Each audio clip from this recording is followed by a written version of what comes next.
Hey guys and gals, welcome back to another episode of the Constructive Liberty Podcast. All the best strategies, tech, tools, and mindset to help you create a life and career you love.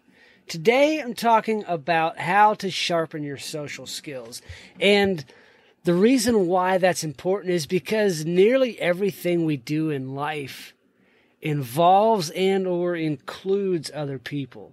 It involves a social situation, whether you are dealing with family, with friends, a church situation, at your job, whether you go to the hardware store or the grocery store. Anything you do is social, unless you're by yourself, in which case you might not need this. But most things in life include social situations. So why not learn how to sharpen your social skills?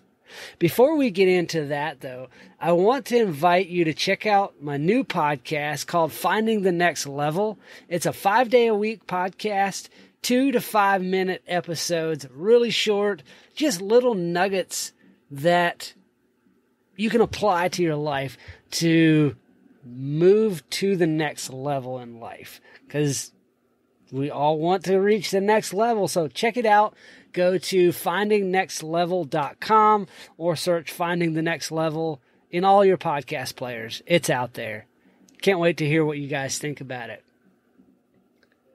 Before we jump into the main topic of the show, I want to share something with you that I've been thinking about. Lately, I've been thinking a lot about motivation. And how do we get motivated?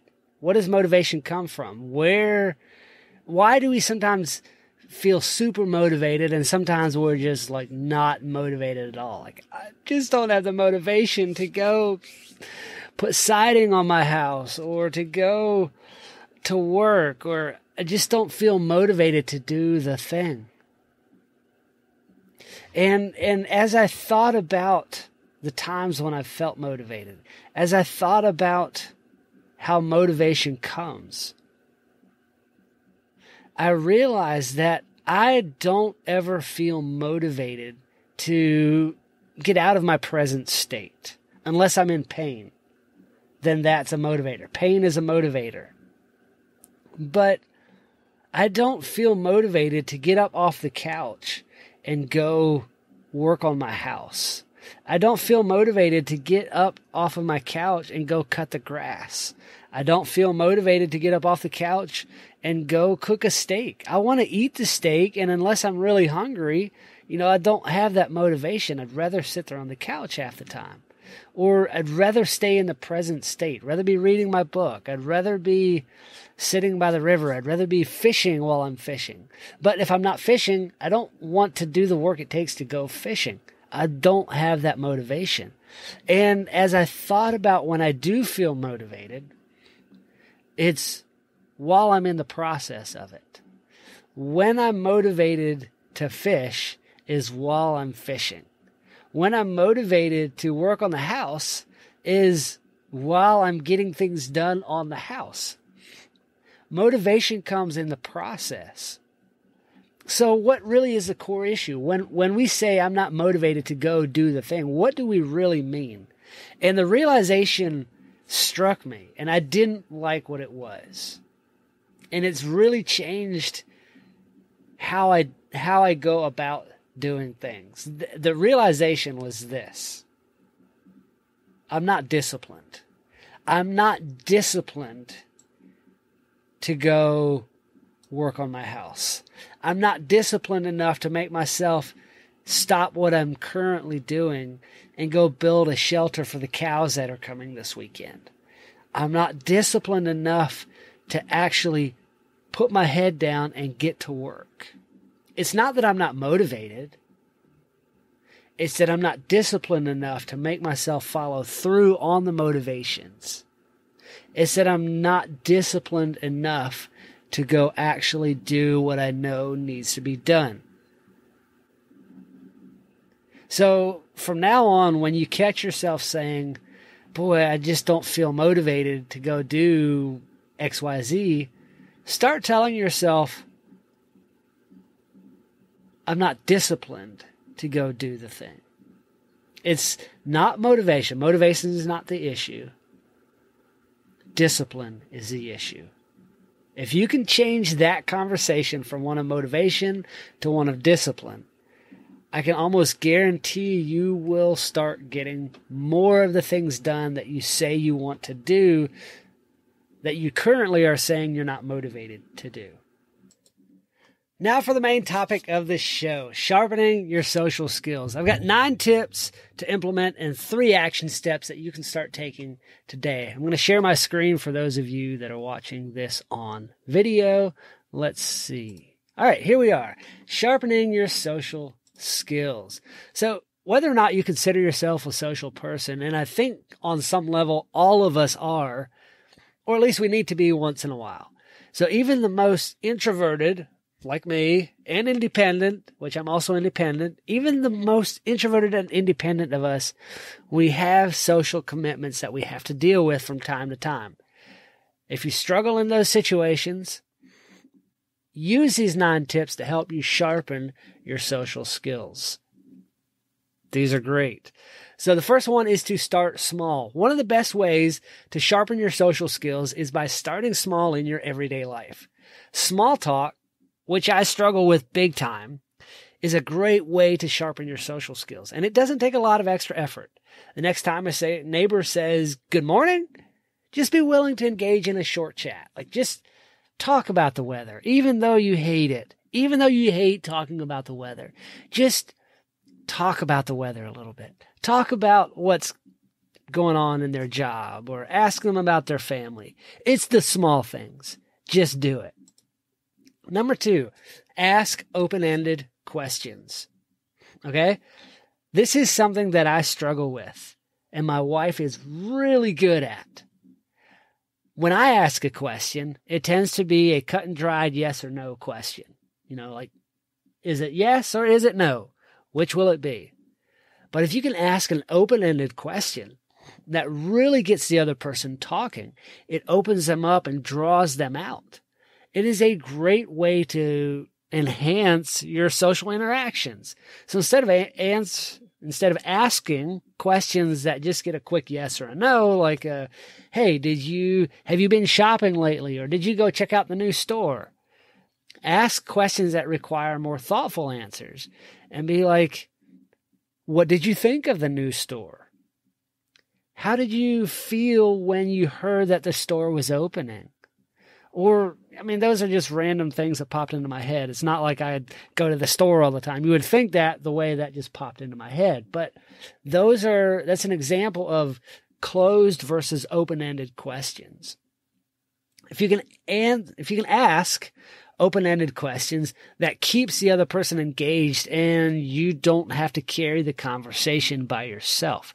That's something that us introverts struggle with, and we're almost fearful of, is having to carry that conversation alone.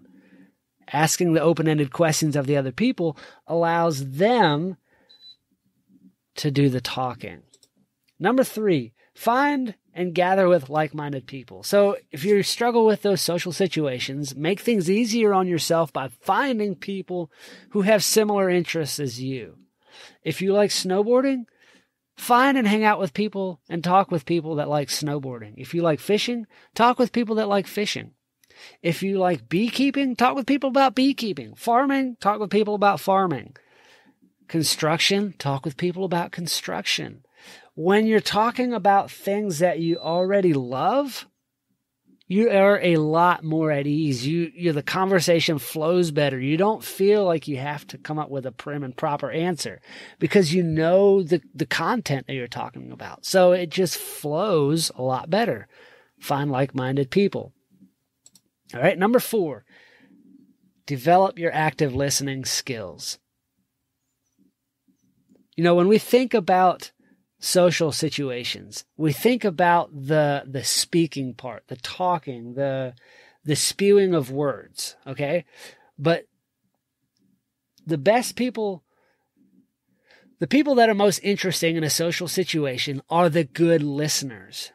Okay, social skills are just as much about listening as it is about speaking.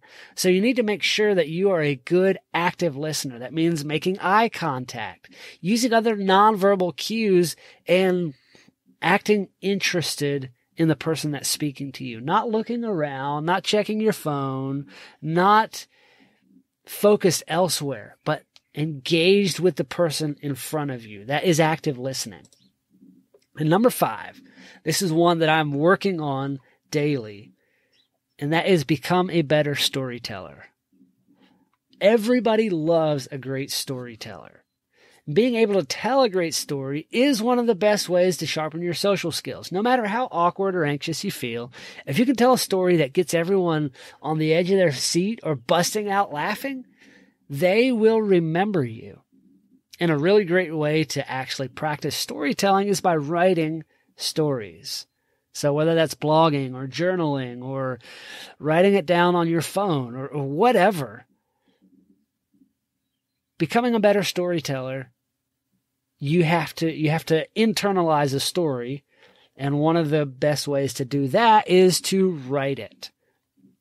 So that was number 5. Number 6, learn to read body language. My wife is a fantastic body language reader. I'm trying to get better at it. Obviously, you can tell as we go through these things, I'm not the best person in a social situation. My wife is fantastic. She's made a great study of it her whole life. But body language is one of the things that she picks up on like nobody's business. But you don't have to be a master of body language if you know the basics. All you need to know is the small cues. If you know what to look for, then you can tell how people are responding to you. You know when to stop talking. You know when to continue talking. You can tell if people are engaged or annoyed or humored or rushed or whatever. You can pick up on what people are feeling about the conversation. Number 7, plan out a few good conversation starters. So if, like me, you struggle in social situations, it's good to have a couple of good conversation starters or stories in your back pocket. Okay, that makes you more confident in your social interactions, and it makes sure you have something to say when the conversation goes down to nothing. If nothing else, here's something that I've done for a long time, is when the conversation goes to nothing, say Abraham Lincoln, and when people are like, what Abraham Lincoln? Then say, yes. Anytime you're in a group of people and the conversation dies out, somebody in that group is thinking of Abraham Lincoln. This time it happened to be me, but next time it's probably going to be you. And sure enough, that it happens. But if you have a good story or a good conversation starter, like a few good questions to get people talking, then that is it boosts your confidence and helps you to be more at ease in those uncomfortable situations. Number 8, turn off the distractions. Now, this is going to be hard for some people to hear, but you need to turn your phone off. Okay? And I'm the world's worst at this. I have my phone on me at all times. It is an extension of my body.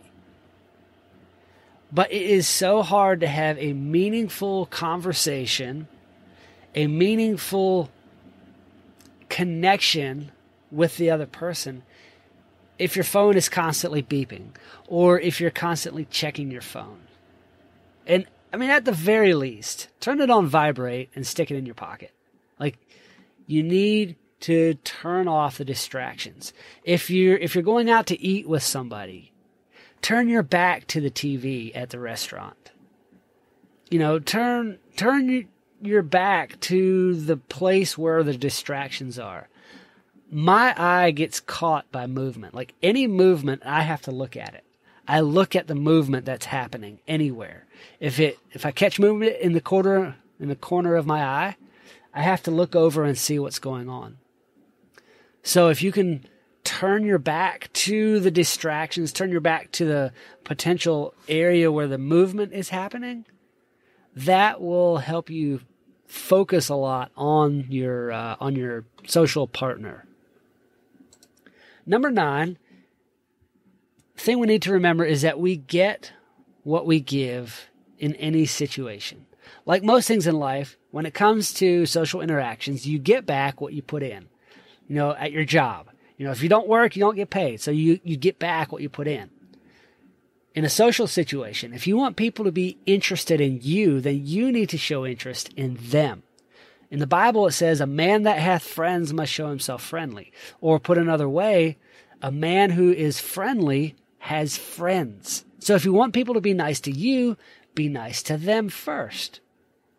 And then, it goes back and forth. There's a give and a take. If you want people to come help you on your house, or to come help you on a project at your place, or to come over to hang out around the fire, do those things for them first. Like, go help them first. If you want them to invite you over for their party in the bonfire, invite them over to your place for a game night or something. You need to take the first step in the situation because you get what you give. That's the 9 tips I've got for you to try. It's 3 things that you can start doing today, is starting with small talk. I know you probably hate small talk, but just start. This is a great practice for your social skills, and it boosts your current relationships. Next thing to do is to figure out what your interests are, the things you're passionate about, things you're excited about. Focus your social interactions on people that share those common interests and passions and values. And then come up with a few conversation starters, like a exciting or a funny story that you can use in the conversation or when the conversation starts to dwindle. And then make sure that the stories or the questions match the audience. That's what I've got for you today. I'd love to know how you are in a social situation. I'd love to know, what your biggest struggle is when it comes to interacting with other people and finding that connection point. Let me know what you've got. Send an email to ken@constructiveliberty.com. Tell me how your social interactions go. If you're great at it, just learning, trying to get better, and what the benefit to you has been in becoming more sociable. I'd love to hear that. Do good work.